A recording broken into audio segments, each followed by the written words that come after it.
Oke, MC.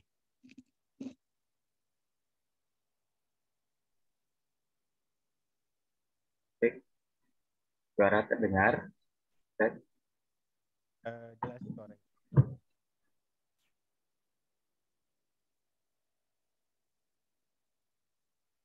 Oke, bisa langsung dimulai. Penuhun Ustaz Mirza. Bismillahirrahmanirrahim. Alhamdulillahirrabbilalamin. Asyhadu an la ilaha illallah wahdahu la syarikalah wa asyhadu anna Muhammadan abduhu wa rasuluh. Ahlan wa sahlan pemateri dan ada rekan-rekan semua Wilujeng Enjing. Alhamdulillahirrabbilalamin. Asyhadu an la ilaha illallah wahdahu la syarikalah wa asyhadu anna Muhammadan abduhu wa rasuluh.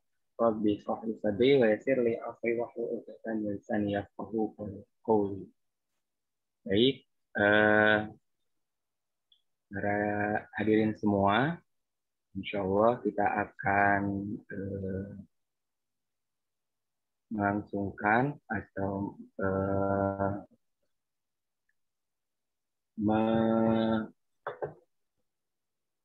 melaksanakan majelis subuh virtual ini bersama Ustadz Yazen, insya Allah dalam kajian surat Al-Ma'un. Bagi hadirin semua yang berada di Zoom meeting pagi kali ini, bagi Iwan, insya Allah silahkan boleh menghidupkan kameranya, begitu kecuali untuk akhwat mungkin dipersilakan untuk tidak menghidupkan kameranya, dan begitu pun bagi hadirin semua untuk mengunmute-kan mikrofonnya agar kita lebih bersama khusyuk dalam mendengarkan majelis ini yang akan disampaikan oleh Ustaz Yazen. Baik, untuk memperlancar kegiatan kali ini, mari kita mengucapkan basmalah bersama-sama. Bismillahirrahmanirrahim. Alhamdulillah Ustaz Yazen sudah hadir di tengah-tengah kita. Ada Ustaz Yazen. Ahlan wa sahlan Ustaz Yazen. Ahlan wa sahlan Ustaz Isa. Ya, kemana Ustaz? Alhamdulillah, saya alhamdulillah. Antum gimana, sehat? Alhamdulillah, insyaallah. Semoga antum dan semua peserta hari ini, jemaah hari ini, insyaallah semuanya dalam keadaan sehat walafiat. Amin ya rabbal alamin, insyaallah. Ustaz Yazen, baik hadirin semua, mari kita simak dari Ustaz Yazen di kajian subuh kali ini di surah Al-Ma'un. Insyaallah. Pada Ustaz Yazen, kami persilahkan. Masya Allah. Jazakallah khairan Ustaz.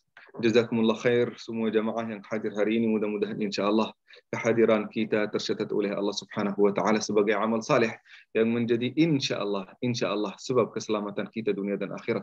Amin Allahumma amin. Hadirin yang dimuliakan Allah Subhanahu wa Ta'ala, bapak-bapak, ibu-ibu, ustadz-ustadz, habaib, dan juga wabil khusus pengurus Yayasan Al-Irsyad yang saya sangat muliakan.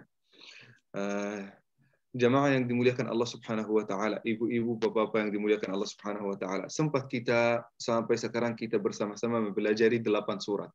Berarti kita sudah 8 minggu, alhamdulillah berturut-turut kita mempelajari dan mendalami dan mengkaji bersama-sama kalamullah, firman Allah Subhanahu wa Ta'ala. Dan ini termasuk kajian di antara kajian yang paling mulia, yang paling dicintai oleh Allah Subhanahu wa Ta'ala. Kenapa? Karena kita bersama-sama lagi mengkaji dan mempelajari dan mengetahui maksud Allah Subhanahu wa Ta'ala di dalam Al-Quranul Karim. Oleh karena itu, bapak-bapak, ibu-ibu yang dimuliakan Allah Subhanahu wa Ta'ala, dalam hadis yang sahih, Rasulullah sallallahu alaihi wasallam bersabda, tidaklah satu kaum duduk bersama, mengkaji Al-Quran bersama, membacakan Al-Quran bersama, lalu mengeluarkan pemahaman-pemahaman yang bermanfaat dari Al-Quran, mentafsirkan Al-Quran. Nah, illa nazalat alaihimus sakinah. Nah, kecuali sakinah itu akan diturunkan kepada mereka. Apa itu sakinah? Ketenteraman. Dan juga waghashiyatuhumur rahmah, rahmat dari Allah Subhanahu wa taala. Dan juga wahaffatuhumul malaikah, ditemani oleh malaikat dalam segala urusan-urusannya. Urusan hidup itu semuanya akan didukung oleh malaikat, dibantu oleh malaikat. Nah, Masya Allah. Dengan perintah Allah Subhanahu wa taala yang disertai oleh Allah dan malaikat. Dia takut dari apa? Dia takut risiko apa? Dia takut digoda, dia takut dibukul, dia takut diganggu? Tidak. Kenapa? Yang melindungi dia adalah Allah Subhanahu wa taala. Wa dzakarahumullahu fi man indah, akan disanjung di sisi Allah Subhanahu wa taala di antara kalangan para malaikat. Luar biasa. Itulah kita. Itulah kita. Sekarang setelah salat subuh, kita tadi bersama, bisa jadi di antara kita ada yang salat jamaah, ada yang salat subuh. Nah, berarti ini salat yang sangat berkah. Barang siapa yang salat subuh fi jamaah, fahuwa fi dhimmatillah. Barang siapa yang salat subuh itu di dalam jamaah, secara jamaah, fahuwa fi dhimmatillah. Maka dia berada dalam jaminan Allah Subhanahu wa taala hatta yumsi. Sampai malam hari dia berada dalam jaminan Allah Subhanahu wa taala. Luar biasa. Apalagi kalau setelah salat subuh itu kita bersama-sama mempelajari Al-Qur'an, itu keutamaannya dan juga kemuliaannya di sisi Allah Subhanahu wa taala sangat besar. Maka ibu-ibu, bapak-bapak yang dimuliakan Allah Subhanahu wa taala, kita berusaha untuk menjaga pertemuan ini.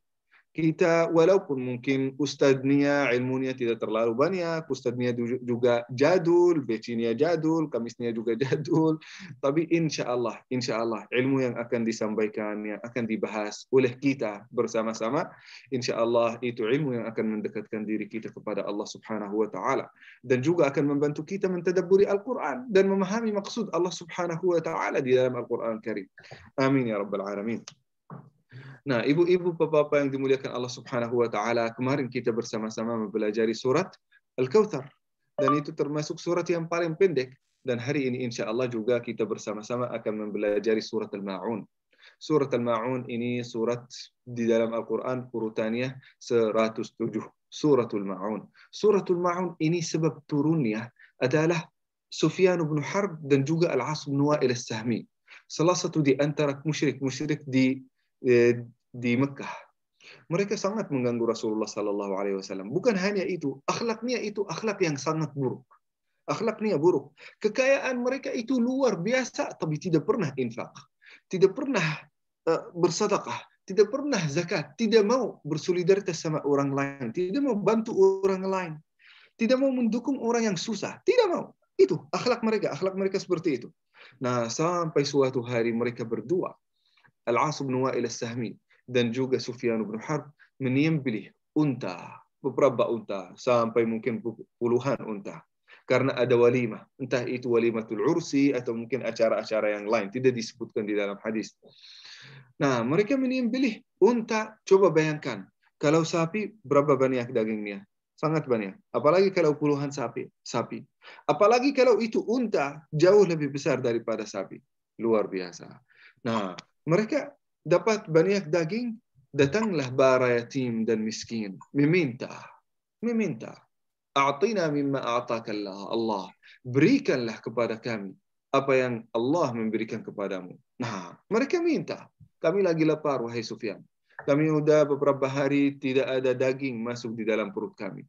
Maka ya Aba Sufyan, bagi-bagikan buat kami. Nah, apa yang dilakukan oleh Abi Sufyan bin Harb dan Al-As bin Wa'il? Mereka ambil kayu dan memukul, menghina orang miskin dan fakir supaya mereka jauh dari tempat kurban itu, dari unta, supaya mereka tidak dapat bagian dari sedekah itu. Luar biasa. Nah, supaya apa? Supaya daging itu hanya diberikan kepada orang kaya. Luar biasa. Ini kejahatan luar biasa ini.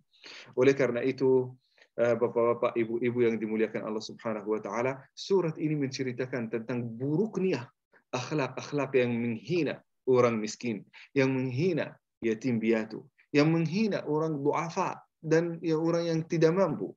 Nah, turunlah surat ini. Ara'aita alladhi yukadzibu biddin, fadzalika alladhi yad'u al-yatim ولا يحض على طعام المسكين فويل للمصلين الذين هم عن صلاتهم ساهون الذين هم يراءون ويمنعون الماعون أرأيت الذي يكذب بالدين. Tahukah wahai Muhammad, pernahkah engkau mengetahui atau melihat alladzi yukadzibu biddin, orang-orang yang mendustakan agama Islam, yang mendustakan agama Allah Subhanahu wa taala. Nah, perlu kita tahu sekarang. Hari ini insya Allah kita akan mengetahui agama itu apa. Agama itu apa? Yang dimaksud oleh Allah Subhanahu wa taala. Agama itu yang dimaksud oleh Allah Subhanahu wa taala semua akhlak yang disebutkan di dalam surat Al-Ma'un. Oleh karena itu, Bapak-bapak, ibu-ibu yang dimuliakan Allah Subhanahu wa taala, jangan meremehkan akhlak. Akhlak itu bisa mengangkat kita ke tempat yang terpuji bersama Rasulullah sallallahu alaihi wasallam, dan akhlak yang buruk itu bisa menurunkan kita bersama Firaun dan Abu Lahab dan Abu Jahal. Maka kita harus berhati-hati. Hal yang paling pertama yang kita ajarkan kepada anak-anak kita adalah akhlak dan sikap yang baik, santun, sopan sama orang tua, sama orang yang biasa, sama teman. Setiap orang akan diberikan akhlak sesuai dengan kadarnya. Oleh karena itu, bapak-bapak, ibu-ibu yang dimuliakan Allah Subhanahu wa taala, telah diriwayatkan oleh Rasulullah sallallahu alaihi wasallam, "Innama bu'istu liutammima makarimal akhlaq." Saya hanya diutuskan oleh Allah Subhanahu wa taala untuk apa? Jadi ini message yang paling utama daripada Muhammad sallallahu alaihi wasallam ketika datang kepada kita, ketika menyampaikan dakwah ini kepada kita. Nah, tujuan yang paling utama apa itu?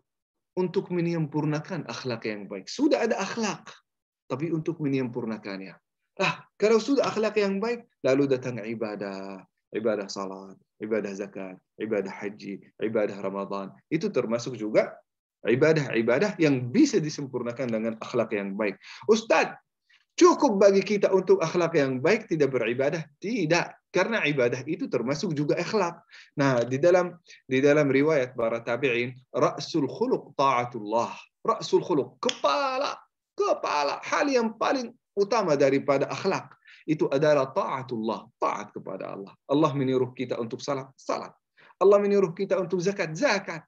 Puasa Ramadan, puasa. Nah, itu termasuk akhlak puncak daripada akhlak. Nah, setelah itu datang al-muamalat bersama orang lain, itu juga termasuk akhlak. Nah, bapak-bapak, ibu-ibu yang dimuliakan Allah Subhanahu wa taala, saat kita membacakan ara'aital ladzi yukadzibu biddin, tahukah wahai Muhammad siapa pendusta agama? Kenapa Allah Subhanahu wa taala memulai suratnya dengan pertanyaan? Nah, ini salah satu cara untuk menarik perhatian semua peserta-peserta yang lagi dengar. Nah, mulai dengan pertanyaan. Seorang guru, seorang dosen, kalau mau masuk kelasnya, ingin menyampaikan materinya, kalau langsung mulai dengan materinya, pasti banyak di antara santri itu akan bosan, banyak di antara mereka tidak akan perhatikan, banyak di antara mereka tidak akan memahami. Tapi kalau memulai penjelasannya dengan pertanyaan, ini akan memicu perhatian mereka, memicu brainstorming mereka, supaya mereka semua memperhatikan apa yang ingin disampaikan oleh guru dan dosen. Saya sendiri juga, setiap kali saya masuk kelas di kampus, setiap kali saya mulai kuliah, itu harus dimulaikan dengan pertanyaan, supaya menarik perhatian semua hadirin, supaya menarik perhatian semua jamaah, atau mungkin semua peserta-peserta, murid-murid dan juga mahasiswa-mahasiswa yang lagi dengar kuliah saya. Nah, begitu juga Allah Subhanahu wa taala, supaya menarik perhatian kita untuk mengetahui apa yang ingin disampaikan di dalam surat Al-Ma'un, dimulaikan dengan pertanyaan. Ara'aital ladzi yukadzibu biddin. Wahai Muhammad, pernahkah engkau mengetahui orang yang mendustakan agama? Orang-orang yang tidak mengikuti aturan Allah Subhanahu wa taala, orang-orang yang tidak peduli dengan ajaran Al-Quran, yang tidak peduli dengan perintah Allah Subhanahu wa taala di dalam Al-Quran. Nah, ini pertanyaannya. Siapa ya Allah? Dijelaskan dalam ayat-ayat berikutnya. Nah, أَرَأَيْتَ الَّذِي يُكَذِّبُ بِالدِّينِ فَذَلِكَ الَّذِي يَدُعُّ الْيَتِيمَ فَذَلِكَ ذَلِكَ itulah. Dalam bahasa Arab, kalau saya mau menjelaskan yang dekat, maka saya berkata hada, ini. Nah, dekat lagi sebelah dari saya. Hada. Tapi kalau jauh, dzaka. Kalau banyak, maka dzaka bisa kita. Nah, atau dzalikum. Fadzalika alladzi yad'u al-yatim. Siapa yang pendusta agama itu wahai Muhammad? Yang pertama, sifatnya dzalika alladzi yang yad'u. Apa artinya yad'u? Melecehkan, menghina, memukul, mengganggu, merendahkan. Nah, ini termasuk yad'u. Yad'u siapa? فَذَلِكَ الَّذِي يَدُعُّ الْيَتِيمَ. Yang menghina yatim, yang merendahkan yatim, yang melecehkan yatim, yang mengganggu, yang menjauhkan orang yatim. La ilaha illallah. Itulah yang mendustakan agama Allah Subhanahu wa taala. Itu yang diturunkan ayat-ayat ini khusus bagi orang-orang yang akhlaknya buruk sampai mereka menghina anak yatim. Bapak-bapak, ibu-ibu yang dimuliakan Allah Subhanahu wa taala. Seorang yatim itu sudah mengalami banyak kesusahan, banyak kesulitan. Sampai sejak dia lahir sudah tidak ada ibunya atau tidak ada bapaknya. Dia hidup di antara banyak orang yang bisa jadi tidak sayang kepada dia, tidak memberi nafkah kepada dia, sehingga banyak kesusahannya. Kesusahan itu bisa jadi lahir dan juga bisa jadi batin. Tanpa kesusahan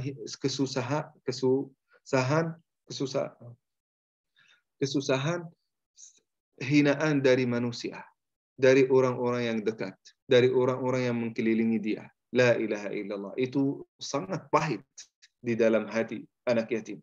Oleh karena itu, bapak-bapak, ibu-ibu yang dimuliakan Allah Subhanahu wa taala, di antara orang yang menyantuni anak yatim itu orang-orang yang paling dekat kedudukannya dari Rasulullah sallallahu alaihi wasallam hari kiamat. Dan orang yang paling rendah hari kiamat kedudukannya adalah orang-orang yang menjahati dan melecehkan dan juga menghina anak yatim. Rasulullah sallallahu alaihi wasallam suatu hari menceritakan satu hadis yang sangat menarik. Rasulullah sallallahu alaihi wasallam menceritakan tentang kondisi beliau saat ingin masuk surga hari kiamat. Kan orang yang paling pertama masuk surga hari kiamat itu adalah Rasulullah sallallahu alaihi wasallam, kan? Nah, kita semuanya sudah tahu itu. Tapi Rasulullah sallallahu alaihi wasallam menceritakan, ketika hari kiamat saya ingin masuk surga, lari masuk surga, ada seseorang yang lari di belakang saya. Lari di belakang saya. Ingin melambui saya. Ingin mendahului saya masuk surga. Tapi Rasulullah sallallahu alaihi wasallam tetap orang yang paling pertama masuk surga Allah Subhanahu wa taala. Ketika Rasulullah sallallahu alaihi wasallam masuk surga, diikuti langsung oleh seorang ibu. La ilaha illallah. Seorang ibu berarti orang ibu itu adalah orang yang paling pertama di antara orang yang paling pertama masuk surga setelah Rasulullah sallallahu alaihi wasallam. La ilaha illallah. Rasulullah sallallahu alaihi wasallam melihat dia heran. Rasulullah sallallahu alaihi wasallam mengira sahabatnya yang akan masuk surga langsung di belakang dia atau mungkin nabi-nabi yang lain. Nah, Rasulullah sallallahu alaihi wasallam heran sampai berkata dan bertanya, "Siapa kamu? Siapa kamu?" Dia berkata, "Saya adalah seorang ibu yang menyantuni anak yatim." La ilaha illallah.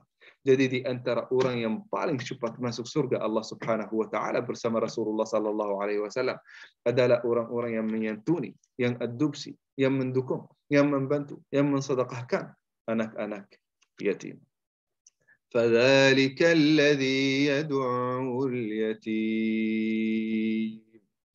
Apalagi وَلَا يَحُضُّ عَلَى طَعَامِ الْمِسْكِينِ. Wala, apa artinya wala? Tidak. Yahuddu, mengajak atau menjaga.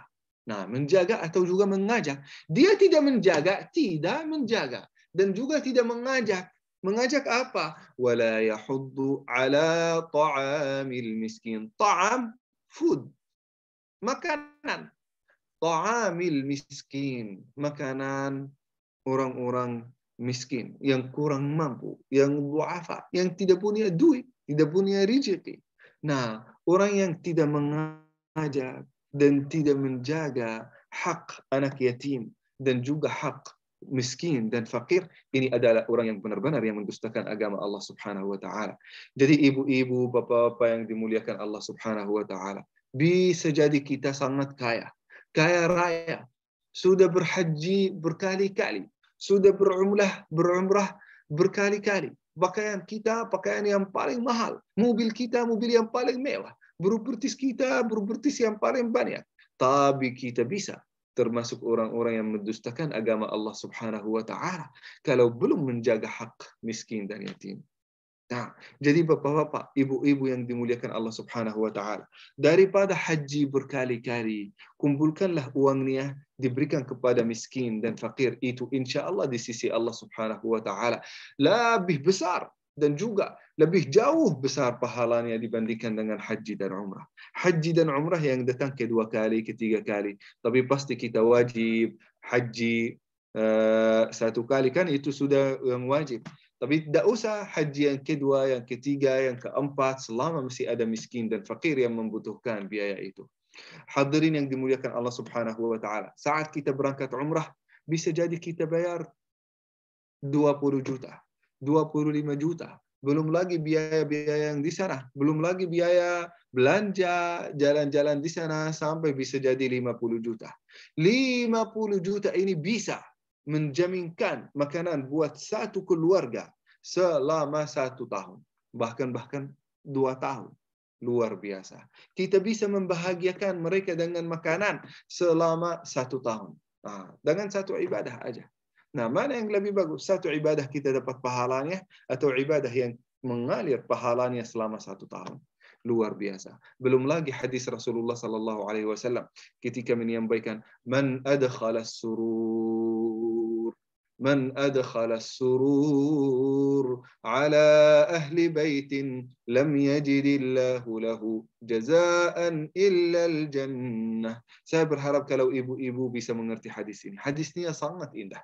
Kata Rasulullah sallallahu alaihi wasallam, man adkhala surur, siapa yang memberi kebahagiaan, siapa yang membahagiakan satu keluarga.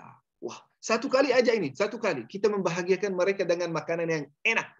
Kita mengkenyangkan perut mereka sampai mereka senang. Nah, tidak memikirkan makanan lagi. Nah, maka barang siapa yang membahagiakan satu keluarga, lam yajidillahu lahu jazaa, tidak ada balasan baginya kecuali surga Allah Subhanahu wa taala. Luar biasa. Kita membahagiakan orang, insya Allah surga Allah Subhanahu wa taala lagi menunggu kita. Apalagi kalau kita membahagiakan mereka setiap hari. Apalagi kalau kita membahagiakan mereka selama 1 tahun. Makanya bapak-bapak, ibu-ibu yang dimuliakan Allah Subhanahu wa taala, orang yang tetangganya lapar, butuh makanan, tetangganya yatim piatu yang butuh bantuan, dia berhaji berkali-kali, maka dia termasuk orang-orang yang mendustakan agama Allah Subhanahu wa taala. Walaupun jenggotnya sudah sepanjang dadanya. Nah, itu bukan itu kriteria di sisi Allah Subhanahu wa taala. Kriteria di sisi Allah Subhanahu wa taala sudah bersolidaritas sama orang miskin dan fakir, sudah membantu tetanggamu yang butuh, sudah membantu temanmu yang lagi susah. Itu kriteria orang-orang saleh yang di sisi yang benar-benar terbukti kesalehannya di sisi Allah Subhanahu wa taala. Oleh karena itu bapak-bapak, ibu-ibu yang dimuliakan Allah Subhanahu wa taala, orang kaya itu bukan ukurannya tidak terukur dari bajunya harganya 100 juta. Mobilnya harganya 1 M atau mungkin 10 M. Atau rumahnya itu harganya 100 M. Nah, bukan itu ukurannya. Ukuran orang kaya, berapa makanan yang telah diberikan kepada orang miskin. Berapa rumah yang telah diberikan kepada orang yang tidak punya. Berapa yayasan yang dia pernah bantu. berapa sedekah dan zakat yang dia pernah keluarkan. Itu adalah ukuran orang kaya. Orang kaya, orang yang benar-benar membantu orang lain, bukan orang yang menyimpan uangnya.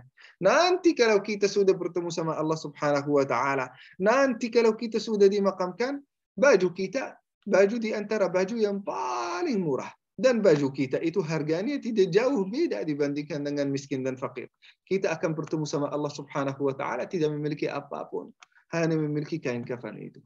Oleh karena itu, Bapak-bapak, ibu-ibu yang dimuliakan Allah Subhanahu wa taala, kita jangan sampai kita termasuk orang-orang yang mendustakan agama Allah Subhanahu wa taala lewat akhlak yang buruk ini, lewat akhlak bakhil, pelit, tidak mau membantu orang lain, tidak mau bersolidaritas, tidak mau mendukung, tidak mau bersedekah, tidak mau berinfak. Nah, itulah di antara sifat-sifat ahli surga adalah orang-orang yang benar-benar infak kepada Allah Subhanahu wa taala sampai tangan kirinya tidak tahu apa yang diinfakkan oleh tangan kanannya. Bapak-bapak, ibu-ibu yang dimuliakan Allah Subhanahu wa taala. Nah, Allah Subhanahu wa taala menjelaskan, فَذَلِكَ الَّذِي يَدُعُّ الْيَتِيمَ وَلَا يَحُضُّ عَلَى طَعَامِ الْمِسْكِينِ. Apalagi فَوَيْلٌ لِلْمُصَلِّينَ, yang mendustakan agama Allah Subhanahu wa taala adalah orang-orang yang salat. فَوَيْلٌ لِلْمُصَلِّينَ. Siapa? الَّذِينَ هُمْ عَنْ صَلَاتِهِمْ سَاهُونَ. Mereka lalai dari salat, tidak pernah melakukan salat, atau apabila mereka melakukan salat, mereka riya di dalam salat. Mereka tidak pernah memperhatikan khusyuknya, tidak pernah memperhatikan ikhlasnya, tidak pernah memperhatikan tadabburnya. Jadi ibu-ibu, bapak-bapak yang dimuliakan Allah Subhanahu wa taala, ada dua lagi sifat-sifat orang-orang yang mendustakan agama Allah Subhanahu wa taala. Apabila mereka dengar azan, mereka tidak segera melakukan azan. Tidak segera melakukan salat. Allahu Akbar, Allahu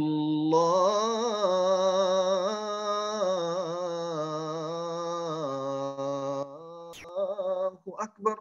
Berarti Allah Subhanahu wa taala itu lebih besar dari segala urusan hidup kita. Lebih besar daripada rapat, lebih besar daripada kerja, lebih besar dari aktivitas duniawi kita. Allah lebih besar. Maka utamakan Allah Subhanahu wa taala di atas aktivitas-aktivitasmu. Kita baru dengar Allahu Akbar, nah setelah itu hayya 'alas salah, maka berarti sesegera mungkin kita melakukan salat. Jangan kita dengar panggilan Allah Subhanahu wa taala, hayya 'alas salah.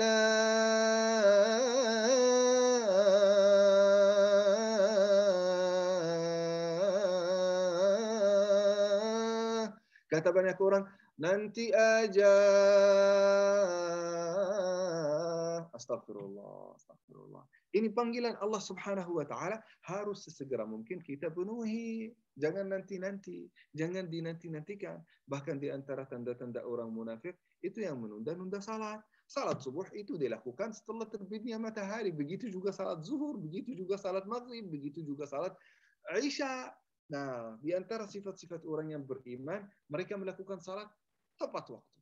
Nah, selain tepat waktu, masuk salat, sebelum masuk salat menyempurnakan wudu'nya, menyempurnakan sunnahnya sesuai dengan sunnah Rasulullah sallallahu alaihi wasallam. Nah, setelah itu masuk salat, fokus di dalam salatnya, tidak pernah lalai, tidak pernah memikirkan apapun. Dan setan ini sangat pintar. Kita baru masuk masjid ingin salat, Allahu Akbar, mau baca surat Al-Fatihah. Nah, salat itu iblis itu memisik di dalam benak kita. Motor kamu belum dikunci, mobil kamu takut dicuri, atau uang kamu tersimpan di dalam motor. Jadi itu yang membuat kita memikirkan sampai kita tidak pernah fokus di dalam salat, tidak pernah khusyuk, tidak pernah ikhlas di dalam salat. Nah, itulah adalah bisikan syaitan. Kita baru masuk salat, masuklah segala pikiran-pikiran duniawi di dalam benak kita. Pikiran istri, pikiran suami, pikiran anak, pikiran gaji, pikiran nafkah, pikiran duit, semua pikiran-pikiran dunia itu masuk. Sehingga kita keluar dari salat tidak dapat pahalanya apapun. Oleh karena itu, bapak-bapak, ibu-ibu yang dimuliakan Allah Subhanahu wa Ta'ala, di antara sifat-sifat orang yang beriman, mereka benar-benar menjaga salat tepat waktu dan juga menjaga ikhlas dan khusyuk dan tadabbur di dalam salat. Fokus dari takbiratul ihram sampai assalamualaikum warahmatullah sampai taslimatul tasyahud. Bapak-bapak, ibu-ibu yang dimuliakan Allah Subhanahu wa Ta'ala, kita diperintahkan untuk menjaga salat. Bahkan Rasulullah Sallallahu Alaihi Wasallam memberi sifat kepada orang yang tidak menjaga salat seperti sifat orang-orang kafir. Al-ahdu alladhi bainana wa bainahumus salah, faman tarakaha faqad kafar. Kriteria yang membedakan antara orang yang beriman dan orang kafir adalah salat. Barang siapa yang tidak menjaga salat, maka dia bisa disebut sebagai kafir. Nah, di dalam hadis Rasulullah Sallallahu Alaihi Wasallam, tapi tidak bisa dipanggil kamu adalah kafir. Nah, kita berhati-hati, jangan sampai kita termasuk atau dapat salah satu sifat, melaksanakan salah satu sifat-sifat orang kafir. Nah, itu bedaan antara sifat orang kafir dan sifat orang yang beriman menjaga salat, dan orang yang kafir yang punya sifat orang kafir tidak menjaga salat. Nah, bapak-bapak, ibu-ibu yang dimuliakan Allah Subhanahu wa Ta'ala, ini sifat salat di antara ibadah yang paling utama di sisi Allah Subhanahu wa Ta'ala. Bahkan itu termasuk rukun yang paling utama setelah saksi la ilaha illallah Muhammadur Rasulullah. Yang paling utama itu adalah salat. Bahkan tiang daripada agama itu adalah salat. Kalau tidak ada salat, tiangnya tidak ada, runtuh, roboh, kan? Nah, rusak agama kita. Maka supaya agama itu termasuk agama yang masih kokoh, yang masih kuat, maka kita mengkokohkan dan menguatkan tiangnya, yaitu salat, menjaga salat 5 waktu. Jangan sampai kita nunda-nunda salat, jangan sampai kita membiarkan salat, jangan sampai kita tidak melakukan salat. Nah, karena itu termasuk dosa yang paling besar. Nah, dan juga kita menyuruh anak-anak kita untuk menjaga salat. Muru auladakum bis salati sab'in wadribuhum 'alaiha li'ashrin. Kata Rasulullah sallallahu alaihi wasallam, berintahkanlah anakmu sejak usia 7 tahun, berintahlah mereka untuk melakukan salat. Wadribuhum, memukul mereka, pukullah mereka. Kalau mereka sudah mencapai 10 tahun belum melakukan salat. La ilaha illallah. Supaya apa? Supaya kita membiasakan mereka untuk melakukan salat. Nanti di bulan Ramadan kita melihat anak-anak kita datang ke masjid, ikut salat tarawih, ikut salat qiyamul lail, puasa bersama, dan juga buka bersama. Bagus. Selama anak kita masih bermain-main di masjid, lari, teriak, nangis di masjid, itu termasuk tanda-tanda yang sangat baik. Berarti anak-anak yang main hari ini di masjid, insya Allah akan menjadi penolong agama Allah Subhanahu wa Ta'ala kalau mereka sudah menjadi dewasa. Insya Allah akan menjadi ulama besar. Insya Allah akan menjadi bermanfaat bagi manusia karena dia sudah terbiasa sejak kecil untuk mendekatkan diri kepada rumah-rumah Allah Subhanahu wa Ta'ala, mendekatkan diri kepada tempat-tempat ibadah. Oleh karena itu, bapak-bapak, ibu-ibu yang dimuliakan Allah Subhanahu wa Ta'ala, jangan merasa keberatan untuk membawa anak-anak ke masjid, supaya kita membiasakan mereka untuk melakukan ibadah walaupun mereka masih sabi. Nah, di dalam bahasa Arab itu yang usianya masih 5 tahun sampai 10 tahun itu namanya sabi. Nah, kalau 10 tahun sampai 15 tahun itu namanya mumayyiz. Kalau 15 tahun itu namanya amrad. Nah, maka kita mulai dari sabi. Sabi ini kita bisa mencetak kebiasaan di dalam anak-anak kita. Nah, saat kita membawa mereka di masjid, walaupun mereka masih di bawah 10 tahun, itu berarti kita lagi membiasakan mereka. Kebiasaan ini akan tetap di dalam diri mereka sampai mereka dewasa, sampai mereka meninggal dunia. Nah, itu adalah izin saya ini cas laptop.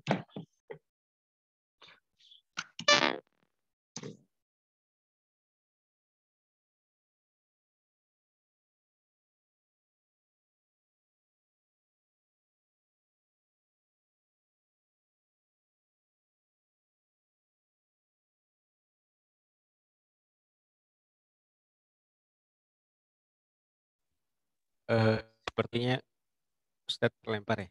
Nanti masuk lagi. Untuk hadirin tetap tenang dan tetap menyaksikan arahan dari Ustadz Yazid. Alhamdulillah.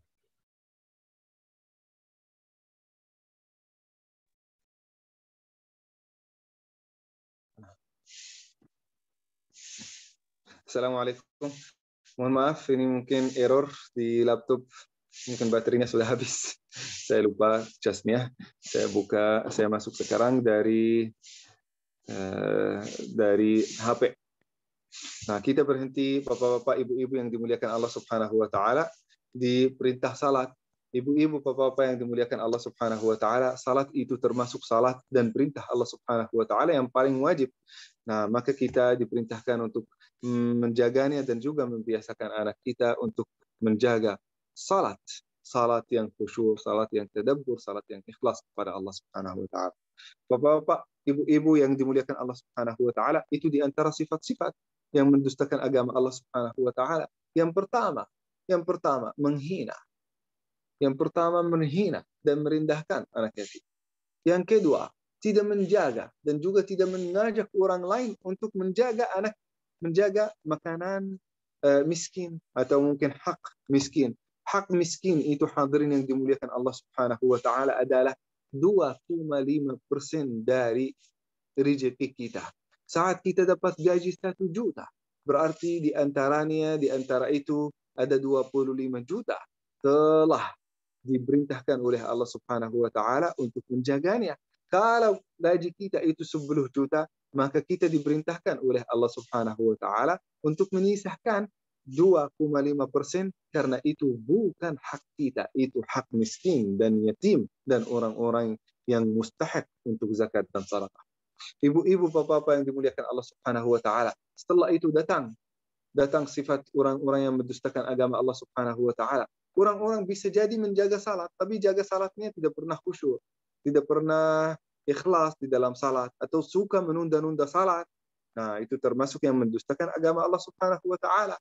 Nah, walaupun beberapa ulama berkata, itu tidak artinya orang-orang yang tidak khusyuk.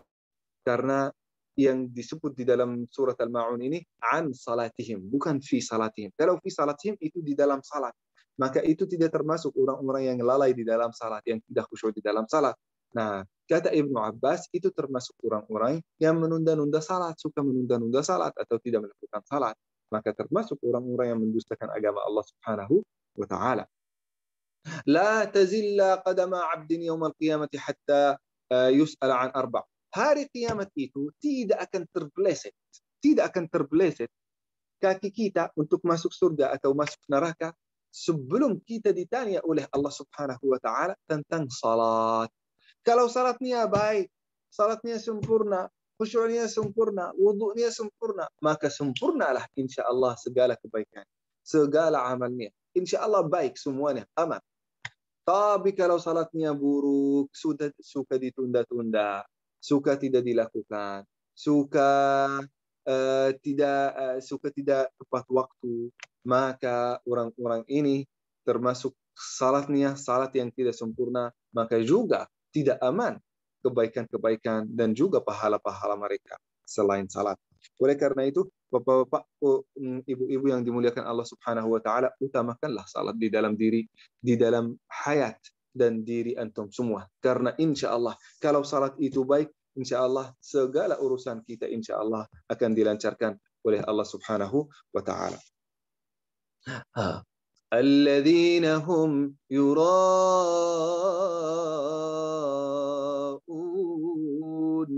wa yamna'un al-ma'un. Di antara sifat-sifat orang yang mendustakan agama Allah Subhanahu wa taala, alladzina hum yura'un. Mereka tidak pernah melakukan amal saleh kecuali dengan riya. Terus menerus ria. Salatnya ria, infaknya ria, puasa Ramadannya ria, tahajudnya ria, dia ikut juga kajian ria. Karena manusia, bukan karena Allah Subhanahu wa taala. Oleh karena itu, bapak-bapak, ibu-ibu yang dimuliakan Allah Subhanahu wa taala, dari sekarang kita melatih diri kita. Sebelum kita salat, kita berniat, nawaitu usalli salat adh-dhuhri mukhlishan lillahi ta'ala. Berniat, meluruskan niat kepada Allah Subhanahu wa taala sebelum puasa, saat sahur. Nawaitu asumu yaumi hadza mukhlishan lillahi ta'ala mukhlishan. Saat kita berniat kepada Allah Subhanahu wa taala sebelum kita melakukan amal saleh, berarti kita mengingat diri kita supaya kita tidak melakukan riya itu.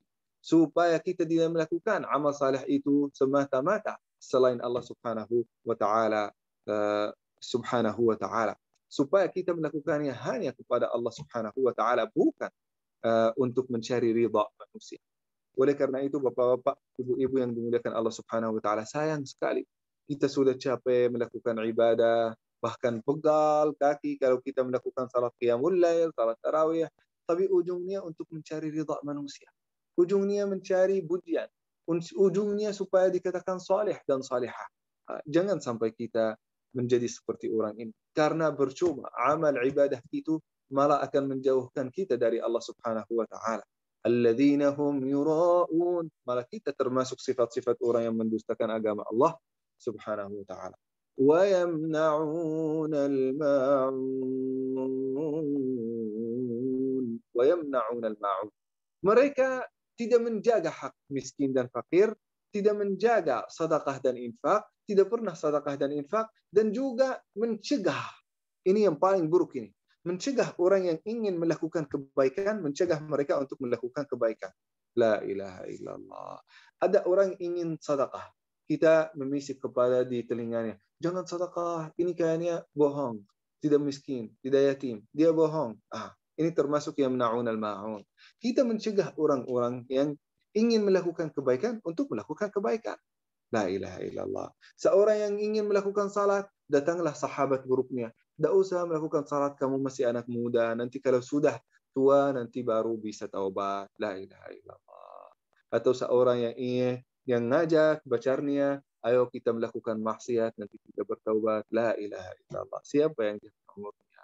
Orang yang mengajak orang lain untuk melakukan kejahatan dan mencegah orang lain untuk melakukan kebaikan. Ini termasuk orang-orang yang mendustakan agama Allah Subhanahu wa taala. Hadirin yang dimuliakan Allah Subhanahu wa taala, aqulu qawli hadza wa astaghfirullahal azim li wa lakum fastaghfiruhu innahu huwal ghafurur rahim. Mudah-mudahan apa yang telah disampaikan bermanfaat bagi kita semua. Wassalamualaikum warahmatullahi wabarakatuh wa jazakumullahu khaira.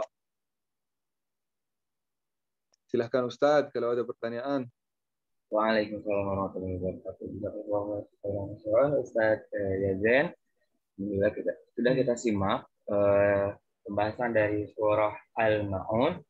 Bagi para jamaah yang ingin bertanya, silakan tuliskan pertanyaannya atau ketik pertanyaannya di kolom chat. Seperti itu. Baik, di sini alhamdulillah sudah ada satu pertanyaan. Ustaz, boleh saya bacakan? Ustaz, mohon pencerahannya atau tips bagaimana agar kita saat sholat bisa khusyuk atau fokus, tidak teringat ini dan itu, karena selama ini selalu saat sholat ada saja yang teringat yang sebelumnya tidak terpikir. Seperti itu Ustaz.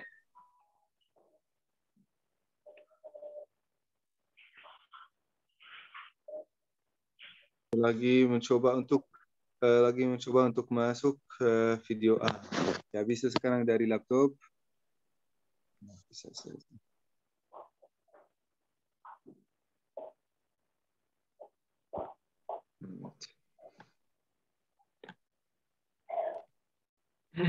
Bagaimana tipsnya supaya kita bisa khusyuk dan ikhlas di dalam salat? Walaupun ini menurut kata Ibnu Abbas tidak termasuk orang-orang yang mendustakan agama Allah Subhanahu wa taala. Tidak ada kaitannya. Tapi ada beberapa juga tabi'in di antara ulama juga mengkaitkannya. Nah, supaya kita tidak sahwu, supaya kita tidak lupa saat kita salat, apa yang kita harus lakukan? Apa yang kita harus lakukan supaya kita menjaga khusyuk di dalam salat? Yang pertama, minta itu dari Allah Subhanahu wa taala. Berdoa kepada Allah Subhanahu wa taala. Kedua, kita mengetahui arti dari apa yang kita bacakan di dalam salat. salat. Bukan hanya kita gerakkan bibir dan lidah, harus diikuti. Bibir dan lidah itu bergerak, hati itu mengingat dan mentadaburi. Nah, maka kita mengetahui, Masya Allah, ini di lewat kajian kita ini, kita memudahkan bagi semua bapak-bapak, ibu-ibu yang dimuliakan Allah Subhanahu wa Ta'ala untuk mengetahui isi dari salat. Apa artinya dari surat Al-Ma'un, dari surat An-Nas, dari surat Al-Fatihah. Itu akan membantu khusyuk dan tadabbur salat saat kita melakukan salat. Nah, maka kita mengetahui artinya. Yang kedua, harus kita mengetahui saat kita membacakan Allahu Akbar. Itu banyak stasiun di dalam salat kita membacakan Allahu Akbar, kan? Banyak stasiun di dalam salat kita membacakan Allahu Akbar. Bahkan kita masuk salat tidak boleh masuk salat kecuali dengan takbiratul ihram. Apa artinya Allahu Akbar? Allah itu lebih besar, lebih penting daripada segala urusan hidup kita. Jangan memikirkan sesuatu selain Allah Subhanahu wa Ta'ala. Karena sedang kita melakukan salat, itu Allah yang paling penting. Saat kita berbicara, ngobrol sama pasangan hidup, sama suami, sama istri, pasti kita akan memperhatikan sampai selesai omongan, selesai obrolan. Kalau kita lalai, tidak fokus, pasti dimarahin, kan? Nah, begitu juga Allah Subhanahu wa Ta'ala saat kita salat, ya udah kita lagi ngobrol, kita lagi berbicara sama siapa? Sama Allah Subhanahu wa Ta'ala. Maka utamakanlah Allah Subhanahu wa Ta'ala pada saat itu. Allahu Akbar, kita rukuk, Allahu Akbar, saat kita sujud, Allahu Akbar, saat kita tasyahud, Allahu Akbar. Nah, supaya apa? Kalau kita lupa maaf. Kalau kita lupa khusyuk di dalam qiyam, maka di dalam rukuk kita tidak akan lupa. Kalau kita lupa di dalam rukuk, maka kita tidak akan lupa di dalam sujud. Karena Allahu Akbar, lagi teringat bahwasanya Allah lebih penting. Lagi teringat duit, lagi teringat gaji. Berkata Allahu Akbar, Allah lebih besar, lebih penting daripada gaji. Teringat anak, Allah lebih besar, lebih penting daripada gaji. Teringat jodoh, Allah lebih besar dan Allah yang akan memudahkan. Disitulah kita insya Allah akan menjaga khusyuk kita di dalam salat. Nah, yang terakhir harus kita selalu memaksa diri, melatih diri. Bisa jadi tidak berhasil pada kali pertama. Hari kedua ada kemajuan. Hari ketiga ada kemajuan lagi. Insya Allah akan datang suatu hari. Insya Allah 100% kita khusyuk dan tadabbur di dalam salat. Masya Allah. Baik, terima kasih. Kemudian ada pertanyaan lagi, Ustaz. Ada satu pertanyaan lagi. Nah, maaf ini suara saya jelas tadi? Alhamdulillah jelas, Ustaz. Alhamdulillah, maaf ya, ini lupa pakai ini. Oke, ada satu pertanyaan lagi, Ustaz. Di sini pertanyaannya, mohon penjelasannya yang termasuk yatim yang perlu disantuni, apakah termasuk mereka anak yatim yang mampu juga? Bisa diulang lagi, Ustaz? Mohon penjelasannya yang termasuk yatim yang perlu disantuni, apakah termasuk mereka anak yatim yang mampu juga? Nah, itu nafkah yang kita saat kita memperhatikan anak yatim itu. Bukan hanya lewat duit, bukan hanya lewat materi. Kita bisa menyantuni mereka lewat apa? Lewat sikap yang baik, lewat kasih sayang. Nah, lewat memuliakan mereka, menghormati mereka, menenangkan batin mereka. Kita bisa menyantuni mereka dengan sikap itu. Bahkan Rasulullah SAW bersabda, siapa yang mengusap kepala anak yatim itu, maka dia akan dapat setiap rambutnya. Luar biasa. Setiap helai rambutnya ini akan dapat 10 pahala, 10 kebaikan. Coba bayangkan, kalau kita menghitung, ini menurut beberapa penelitian, nah kalau kita hitung semua rambut kepala kita ini hampir 100 juta.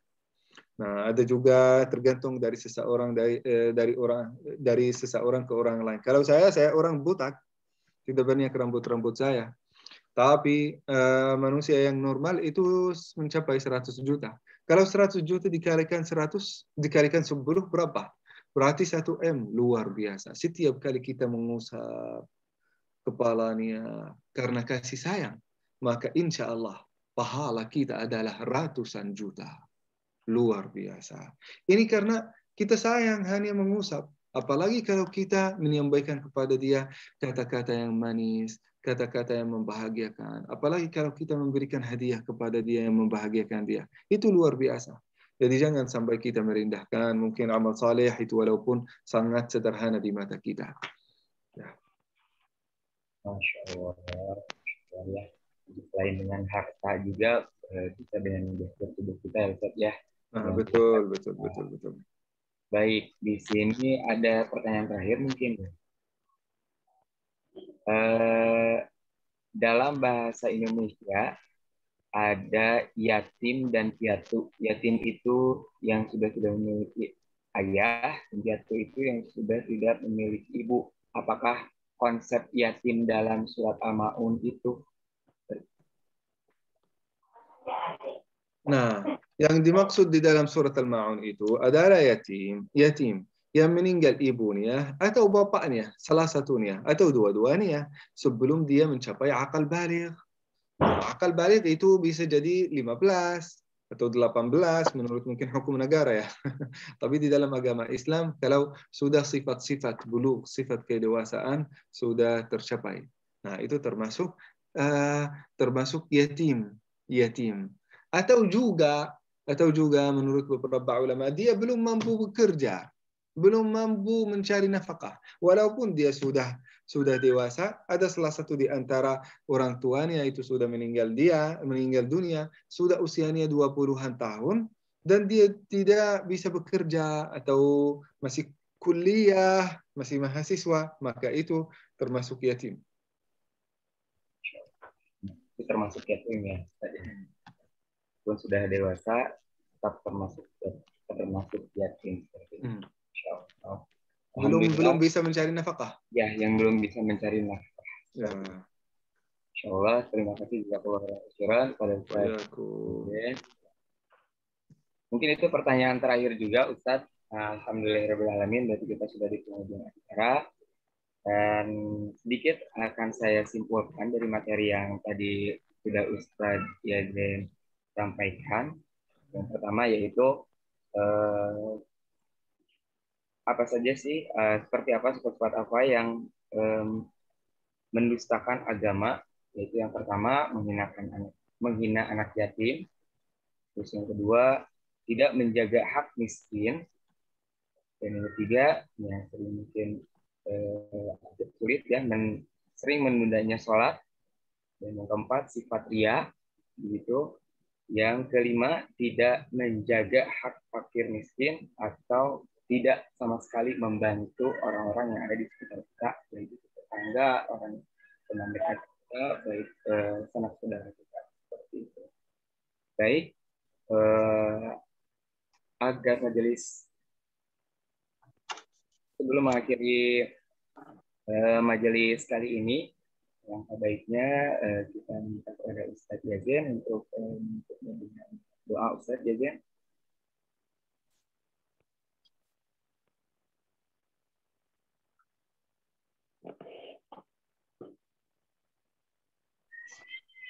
Oh, baik.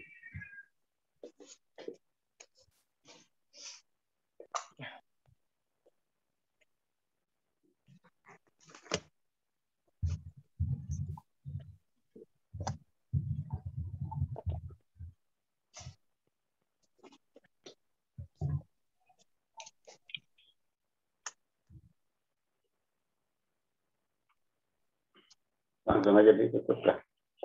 Oh, baik. Alhamdulillahirrahmanirrahim. Alhamdulillah kita sudah di penghujung acara, dan begitu juga kita akan akhiri majelis ini, dan sebelum mengakhiri majelis ini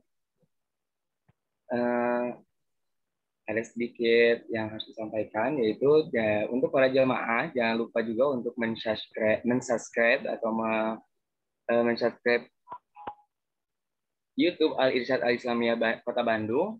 Begitu juga boleh dikomen, dan di situ jangan lupa juga di like video-video dari konten Al-Irsyad Al-Islamiyah Kota Bandung. Seperti itu. Baik, pada para jamaah, mohon maaf apabila saya pribadi ada masih banyak kekurangan dalam memandu acara pagi kali ini. Mohon maaf apabila ada salah kata dari saya dan sedikit perbuatan yang kurang berkenan bagi rekan-rekan semua. Mari kita ucapkan hamdalah bersama-sama. Alhamdulillahirabbil alamin. Kemudian istighfar, astagfirullahaladzim. Doa akhir majelis, subhanakallahumma wa bihamdik, asyhadu an la ilaha illa anta, astaghfiruka wa atubu ilaik. Insyaallah mungkin di minggu depan ada lagi kajian subuh yang akan diinformasikan untuk panitia. Seperti itu, akhirul kalam dari saya. Wassalamualaikum warahmatullahi wabarakatuh. Waalaikumsalam warahmatullahi wabarakatuh. Syukran, Ustaz.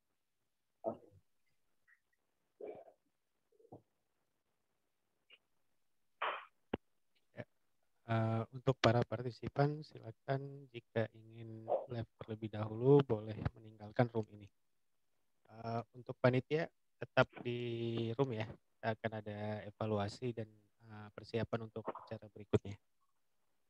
Syukron wa jazakumullah khair. Mohon maaf apabila ada kekurangan dan kendala teknis dalam pelaksanaan acara ini. Terima kasih.